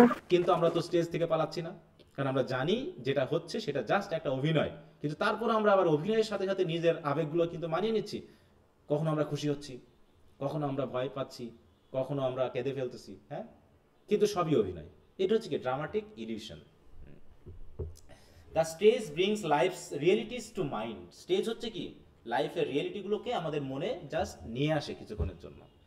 বলছে events enacted on the stage cause pain or pleasure to the spectators not because they are as realities. তারা বাস্তব বলেই যে আমাদের পেইন বা প্লেজার দিচ্ছে তা নয়, but because they bring realities to the mind, কারণ আমাদের সামনে আয়নার মতো করে জাস্ট রিয়েলিটিগুলো তুলে ধরছে। For instance, when we view fountains or trees painted on a canvas, we do not in fact feel their refreshness, cooling effects, but we do imagine the freshness we may derive if we are actually amidst the trees and fountains. মানে আমরা যখন ছবিতে একটা ঝর্ণা দেখতেছি বা গাছ দেখতেছি, ওটা দেখে আমরা এক ধরনের কুলনেস বা কমফোর্ট ফিল করতেছি। এটা এই জন্য নয় যে তারা আমাদেরকে ওরকম কোনো ইফেক্ট দিচ্ছে, বরং আমরা মনে মনে ভেবে নিচ্ছি যে ওই জায়গায় যদি আমরা থাকতাম তাহলে কেমন লাগতো, জাস্ট এই ব্যাপারটা, তাছাড়া কিছু না। বলছে we are agitated when you read the Henry the Fifth, আমরা পড়ি না, ওটা আমি যাচ্ছি না। যেমন হচ্ছে ইডিপাসের প্রতি আমাদের একটু প্রথমে মায়া লেগেছিল, একসময় গিয়ে শেষে গিয়েও মায়া লাগছে, কিন্তু একটা জায়গায় গিয়ে আমাদের রাগ হয়েছে না ইডিপাসের প্রতি, যখন সে একগুয়েমি ভাবে টাইরেসিয়াসকে বা ক্রিয়নকে দায়ী করতেছে। বলো, আমাদের কি মনে হয়েছিল যে ওখানে ইডিপাস ঠিক বলতেছে? এমন কোরাস পর্যন্ত রেগে গেছে নাকি? না স্যার। কোরাসরা পর্যন্ত রেগে গেছে। জি স্যার। কারণটা কি? এটাও আমরা জানি যে ওটা জাস্ট একটা অভিনয় বা নাটক। হ্যাঁ, তাই হচ্ছে comedy more powerful on stage, tragedy more effective when red. দেখো বলছে কমেডিটা স্টেজে পারফর্ম করলে ভালো লাগে, আর ট্র্যাজেডিটা পড়লে পারে ভালো লাগে। Comedy is really more effective when seen on the stage, but tragedy is more tiring when read. Comic action enhances the pleasure conveyed by words in a comedy, but neither voice nor gesture can add dignity or force to the soliloquy of a tragic character like Cato. মানে ট্র্যাজিকের যে ক্যারেক্টারের যে ডায়ালগগুলো, এগুলো পড়ে যেটুকু মজা পাওয়া যায়, কারণ ওর ভিতরে তো কোনো কমিক্যাল ইফেক্ট থাকে না, আর কমিক্যাল ইফেক্ট তো কথার থেকে অঙ্গভঙ্গিতেই বেশি হাসায় আমাদের, তাই না? একটা নাটক মনে করো, তুমি একটা কমিক করলা মনে করো, কিন্তু তোমার কোনো অঙ্গভঙ্গি নেই, সেখানে কি মানুষজন হাসবে? বলো, একজন অঙ্গভঙ্গি করে একই হাসার কথা বললো, আর একজন জাস্ট রোবটের মতো কিন্তু দাঁড়িয়ে তার হাসির যে ইয়াটা কৌতুকটা বলে আসে, তাহলে কোনটাই বেশি হাসবে মানুষ? বলো তো। যেখানে অঙ্গভঙ্গি থাকবে অঙ্গভঙ্গির মাধ্যমে তুলে ধরা হবে, সেটা বেশি আসবে। তাই বলতেছে যে যখন কমিক্যাল ইফেক্টগুলো দেওয়া আছে, তখন তার অঙ্গভঙ্গি এবং তার কথাবার্তা মিলিয়ে আমরা হাসছি, কিন্তু ট্র্যাজেডিতে তার অঙ্গভঙ্গি নেই, সেখানে ডিগনিফাইড ইয়া থাকবে।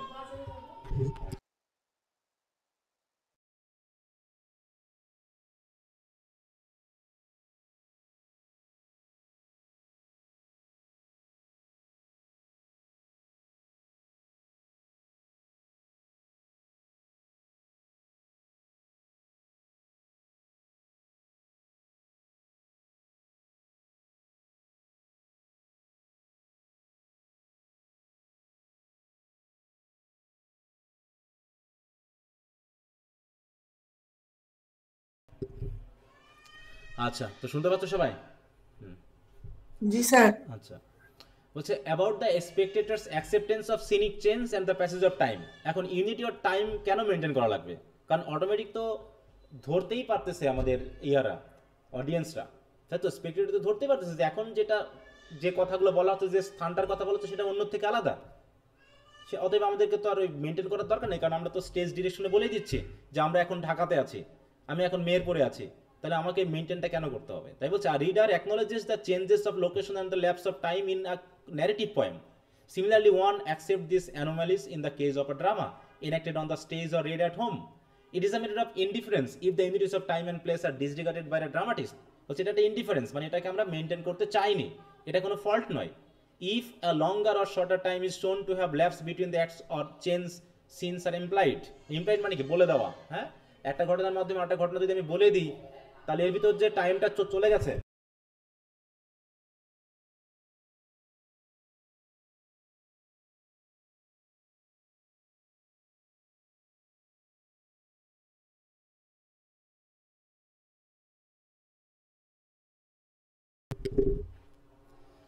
আচ্ছা শোনা যাচ্ছে? জি স্যার। আচ্ছা, জি স্যার। তাহলে কি বলছে এখানে? It is a matter of indifference if the unities of time and place are disregarded by a dramatist, or if a longer or shorter time is shown to have lapsed between the acts, or if changes of scenes are implied. Possible ignorance of Shakespeare in regard to the rules of the unities. তাহলে Shakespeare কেন ignore করেছে এই ইউনিটিগুলো, সেগুলো আমরা একটু দেখি। বলে ইট is not known whether Shakespeare was aware of the rules. আরে বাবা রে, আজকে তো চারিদিকে এত অত্যাচার।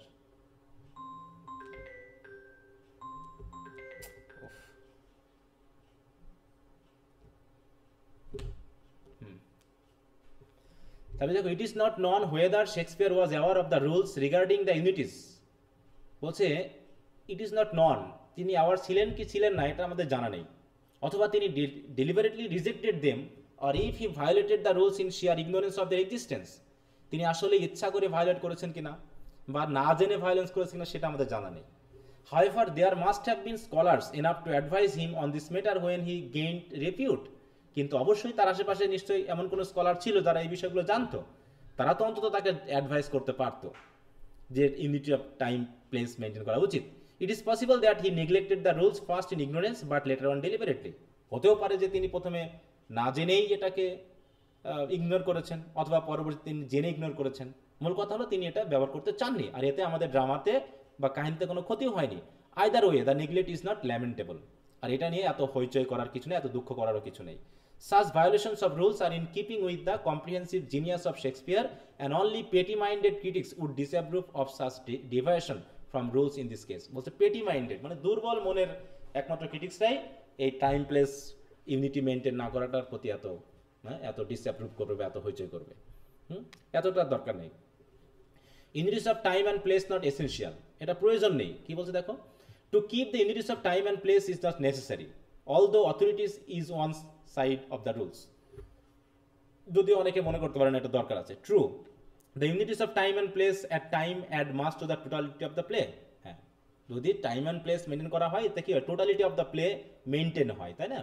But there is no harm in sacrificing them for the sake of nobler beauties of variety and instruction. কিন্তু এখানে এগুলোকে স্যাক্রিফাইস করা, তার ভিতরে নোবেলার বিউটি আনা, এগুলোর জন্য স্যাক্রিফাইস করার মধ্যে কোনো হার্ম নেই। মানে কি, আমি যদি মনে করি যে আমার time of unities of time and place maintain না করলে আমার ড্রামাটা সুন্দর হচ্ছে, তাহলে ওটা আমাদের স্যাক্রিফাইস করলে আমাদের কোনো ক্ষতি হবে না। A play that scrupulously observe the rules may be regarded as the product of superfluous and showy art. কিন্তু যারা বেশি রুলস মেনটেন করে, যারা সুপারফ্লুয়াসলি এই রুলসগুলোকে মেনটেন করছে, তাদেরটা অনেকটা শোই আর্ট বলে মনে হবে, সুপারফ্লুয়াস বলে মনে হবে, যে একটু বেশি বেশি করা হয়েছে, এত কিছু মেনটেন করার প্রয়োজন পড়েই না। The greatest attributes of a play are to copy nature and instruct life. বলছে আর্ট বা প্লে বা মানে যে কোনো সাহিত্যেরই একটা অংশ হচ্ছে কি, নেচারকে কপি করা, ইনস্ট্রাক্ট করা লাইফকে, তাই না? এটা যদি হয়ে যায় তাতে টাইম মেনটেন করলো কি করলো না সেটা দেখার দরকার নেই তো। If a dramatist complies in this matter and can yet observe all the unities, he deserve honour for his accomplishment. Some of the critics who advocate these unities are of men of renown and worthy of respect. কিন্তু অনেকে মনে করতেছে কি, এই ইউনিটগুলোকে maintain করাটা হচ্ছে কি খুবই খ্যাতির বিষয়, খুবই যোগ্যতার বিষয়। But perhaps, says Johnson, the principles governing drama are in need of a fresh examination. তবে তিনি ভাবতেছেন যে অতীতকালে সেই ক্লাসিক্যাল যুগে কি কি ড্রামার প্রিন্সিপালস বা রুলস দিয়ে গেছে, ওগুলো আমাদের নতুন করে আবার ভেবে দেখা উচিত, যেগুলো আদৌ প্রয়োজন আছে কিনা। আদৌ এগুলো প্রয়োজন আছে কিনা। তো এই হলো ব্যাপার, যে তিনি এটাকে ডিফেন্ড করার চেষ্টা করেছেন যে unities of time place and ম্যানারের এই অ্যাকশনের মধ্যে তিনি অ্যাকশনটাকে গুরুত্ব দিয়েছেন, কিন্তু টাইম এবং প্লেসের ব্যাপারটা নিয়ে খুব একটা উত্তেজিত না। এরপর হচ্ছে Shakespeare and his age, historical perspective and native genius. আচ্ছা, ট্রেডিশন অ্যান্ড ইন্ডিভিজুয়াল ট্যালেন্ট, এটা বলে একটা কথা আছে জানো, এটা মানে কি? Tradition and individual talent.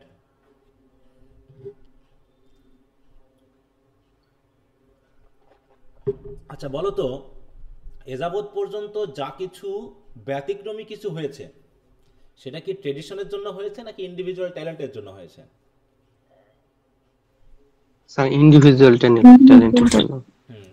যে তাহলে ট্রেডিশন তো আমরা সামাজিকভাবে যেটা মেনে চলি, ট্রেডিশন হচ্ছে সাময়িকভাবে আমরা সামাজিকভাবে যা মেনে চলি, যা আগে থেকে হয়ে আসতেছে, ওইটাই হচ্ছে ট্রেডিশন। সেটা বুঝি আর না বুঝি, না বুঝে মানি আর বুঝে মানি, আমরা ওইভাবেই মেনে আসতেছি। ঠিক আছে, আগের যুগে এত কিছু ছিল, এমন কিছু ছিল যেগুলো আগে করা হতো না। হ্যাঁ, এই করা যাবে না, সেই করা যাবে না, কিন্তু এখন ওগুলা আর ভাবাই হয় না। যেমন এক সময় ছিল গ্রামে, আমরা দেখেছি বিশেষ করে এই যে পূজা আসতেছে না, পূজা,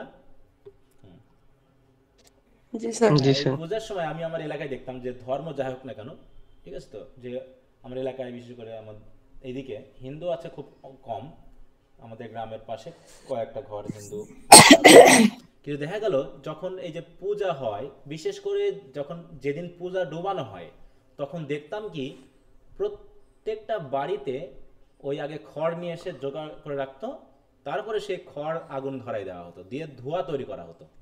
ঠিক আছে, ধোঁয়া তৈরি করা হতো।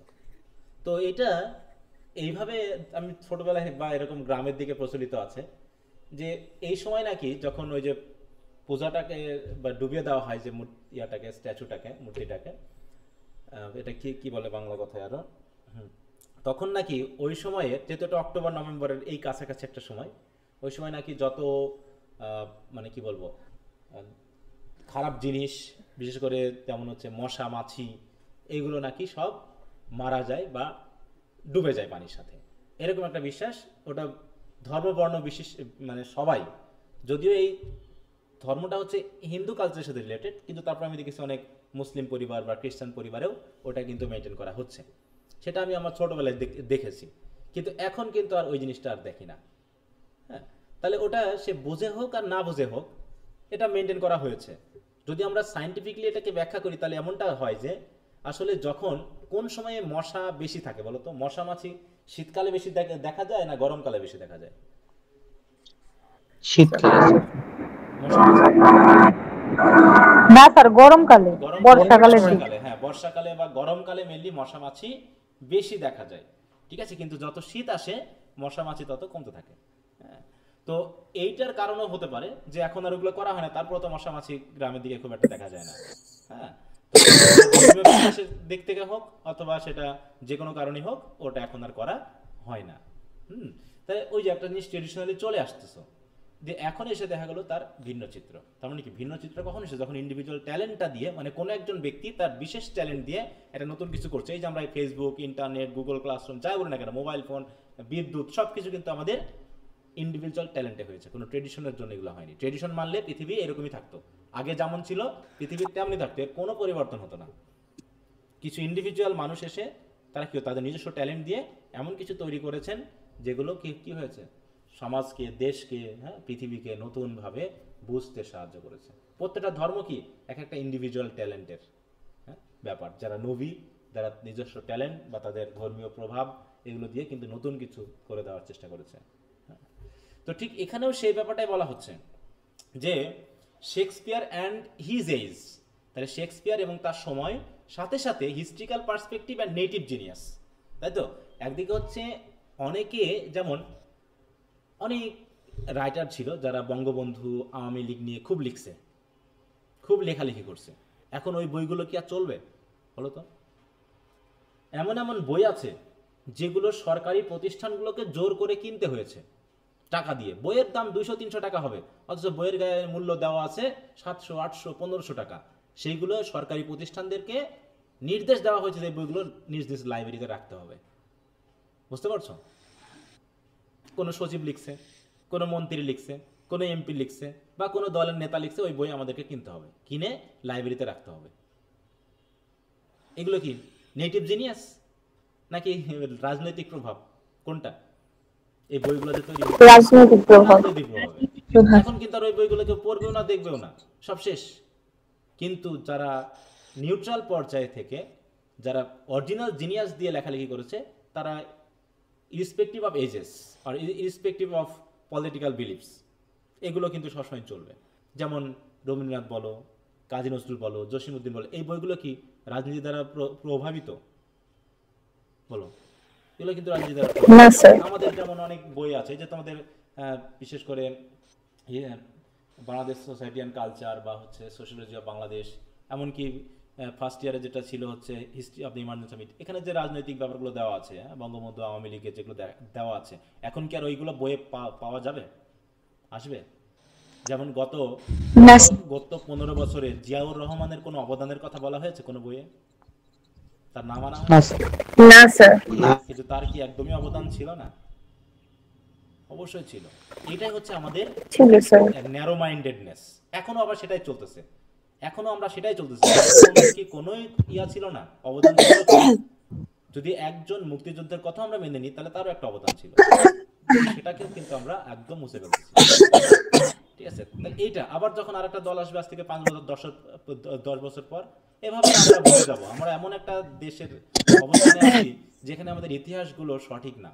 ইতিহাস প্রত্যেকটা সময়ে বিকৃত হয়েছে এবং সঠিক ইতিহাস আমরা জানি না। স্যার স্যার এটার কারণ কি জানেন? কিসের কারণ বলো? স্যার আমার কাছে মনে হয় এটার কারণ হচ্ছে রাজনৈতিক দলগুলো স্যার সার্বজনীন না। না এটা সেটাই তো একটা হ্যাঁ, গোষ্ঠী, তারা তো একটা জাতিগত দল ধর্ম। মানে তারা মনে করে দলবাজি, বুঝো না? আর একটা হচ্ছে দল মানে ব্যক্তিবাজি, মানে একটা জিনিস উল্টা দিক থেকে ভাবায়। আমরা ভাবি ব্যক্তির চেয়ে দল বড়, দলের চেয়ে দেশ বড়। আর আমরা ভাবি কি দেশের চেয়ে দল বড়, দলের চেয়ে নেতা বড়। একজন ব্যক্তি কেন্দ্রিক। আওয়ামী লীগ মানে শেখ হাসিনা ছিল, বঙ্গবন্ধু ছিল, আর কেউ না। কথায় কথায় বিএনপি মানে খালেদা জিয়া আর জিয়াউর রহমান, এছাড়া আর কেউ না। ঠিক আছে? তো এরকম ভাবে দেশ কোথায়, দল কোথায়, সবাই আমরা ব্যক্তি পূজাতে ব্যস্ত, ব্যক্তি পূজাতে ব্যস্ত। হ্যাঁ, তো এই জন্যই কখনোই আমরা আর ব্যক্তি পূজা কেন করি? এখন কি এখন বর্তমানে অনেক মানুষকে দেখছি ঘোর আওয়ামী লীগ, এখন তাদের সুর চেঞ্জ হয়ে গেছে। তারা এমন ভাবে কথা বলে জানে আওয়ামী লীগকে তারা চিনেও না, জানেও না, একদম রাজনীতির দল, এরকমটা তারা বলে। হ্যাঁ, একটু মিউট রাখো, যা কাশি হচ্ছে মানে আনিকা হাকিম নাকি, একটু মিউট রাখো। আচ্ছা, তাহলে এই যে ব্যাপারগুলো, সরি স্যার বুঝতে পারিনি। আচ্ছা সমস্যা নেই। তাহলে এই যে ব্যাপারগুলো, এগুলো কি কি দাঁড়াচ্ছে যে আমাদের জাতি হিসাবে যে আমরা কতখানি দুর্বল চিত্তের, দুর্বল মানসিকতার, যেটা আমাদের আমরা দীর্ঘস্থায়ী ইতিহাস হিসাবে কোনো সঠিক ইতিহাস দিতে পারতেছি না। হ্যাঁ, সঠিক ইতিহাস আমরা কখনোই দিতে পারতেছি না আমাদের পরবর্তী জেনারেশন। আচ্ছা একটু মিউট রাখো। স্যার সঠিক ইতিহাস মানে যারা দিতে গেছে তাদের বই তো নিষিদ্ধ করা হয়েছে, মানে যাদেরকে নিয়ে সমালোচনা করছে, যারা সমালোচনা করছে তাদেরকে তো নিষিদ্ধ করে দিছে বা ফাঁসি দিয়ে দিছে এরকম। না সেটা তো হচ্ছে, এটাই তো তার, কিন্তু তার প্রতিফল কি? একটা দল পুরো মুছে যাচ্ছে। এখন যদি তুমি সারা বাংলাদেশ ঘোরো, তুমি বঙ্গবন্ধুর আর কোনো মূর্তি পাবা, মানে স্ট্যাচু বা হচ্ছে মুরাল পাবা? না স্যার। তাহলে এটা মৃত্যু পরবর্তী একটা মানুষের জন্য বড় অপমান না? বলো, এটা বিশাল অপমান। তাই তো স্যার, এবং কোনো না কোনো ভালো কাজ করছে, তাই না? তো এই শুরুতেই সে দেশের মৃত ব্যক্তিকে না টানলেও তো হয় স্যার, কিন্তু শুরু থেকে টানাটানি করে আবার লাস্টে যাই অবস্থা আরেকটা ঘটনা ঘটলো, কি ঘটলো? এর জন্য যে কত কোটি কোটি টাকা খরচ হয়েছে। এমন আমাদের তো দেখলাম যে আমাদের বিভিন্ন আমলাদের মধ্যে, এমনকি নেতাদের মধ্যেও এই মুরাল বানানোর প্রতিযোগিতা, কে কত টাকা খরচ করে বানাতে পারে, কে কত টাকা খরচ করে বানাতে পারে, কোন কলেজ কে বানিয়েছে, এত টাকা খরচ করে বানিয়ে সেটা উদ্বোধন করা, তার পিছনে এত টাকা খরচ। হ্যাঁ, সে বিশাল একটা প্রতিযোগিতা। হ্যাঁ, তো এত এটা দিয়ে আসলে কি প্রমাণ করতে চাইছে? হ্যাঁ, তাহলে মানে অদ্ভুত একটা পরিস্থিতির মধ্যে। এবং আমি খুবই ফিল করতাম যখন বিভিন্ন দিবস আসতো, বসে বসে ভাবতাম এই যে লোকটাকে যে অপমান করা হচ্ছে, এ যে কি ধরনের অপমানিত বোধ করছে। মনে হয় সে মারা গিয়ে ভাবতেছে তার মেয়েকে হয়তো বলতেছে যে তুই থাম, আমাকে অন্তত টানিস না। হ্যাঁ, আমার অপমানটা যা হলো শেষ পর্যন্ত করেই তো গেল। সেটা আমি যখন ভাবলাম যে আসলে যে সন্তান হিসাবে বাপের কি ধরনের অপমান করার দরকার তারা করে গেল। হ্যাঁ, প্রত্যেকটা মানুষের খারাপ ভালো থাকবেই, কিন্তু সেটা একদম অশালীন হয়ে গেছে খুব।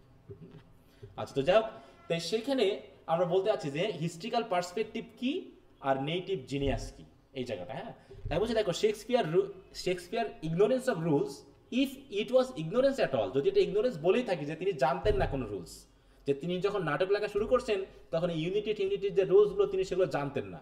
আর এটাকে যদি আমরা ইগনোরেন্স ধরেই নিই, would require to be excused in view of the circumstances of the dramatist's life, তাহলে আমরা তাকে ক্ষমা করে দিতেই পারি, এক্সকিউজ করে দিতে পারি যে তিনি হয়তো জানতেন না, তার বয়সে এই যে ইউনিটি বা রুলসগুলো ছিল এগুলো সম্পর্কে তিনি ধারণা নেই, তার জন্য তিনি দেননি।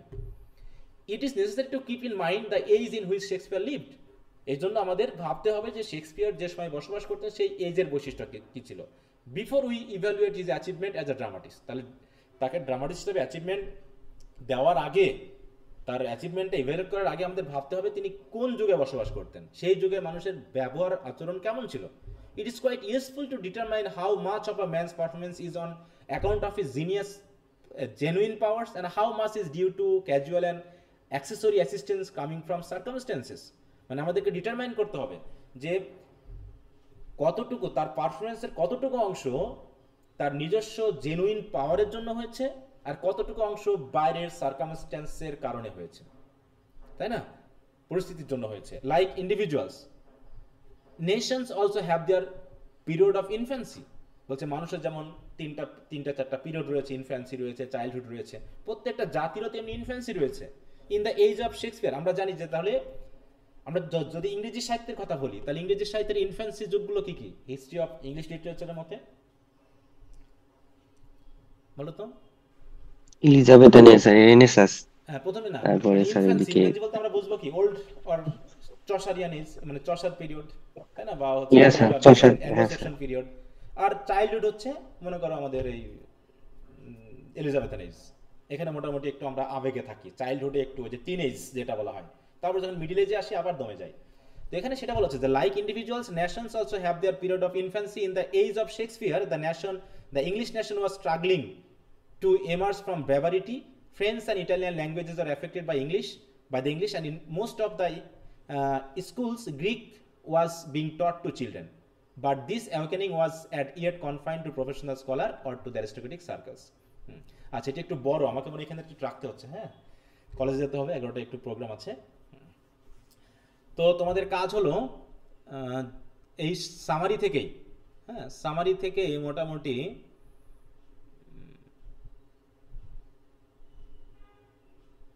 এই যে শেক্সপিয়ারের অরিজিনালিটি এর আগ পর্যন্ত পড়ে আসা, একটু ভালো করে পড়বা যেহেতু 2 দিন সময় পাচ্ছ, ঠিক আছে? 89 প্যারাগ্রাফ পর্যন্ত একটু রিভাইজ দিবা, নিজেরা পড়বা আর আগেরগুলো একটু রিভাইজ দিবা। আচ্ছা, তো ঠিক আছে, সবাইকে ধন্যবাদ ক্লাসে জয়েন করার জন্য। আগামী ক্লাসে আবার কথা হবে। ওকে, বাই। আচ্ছা।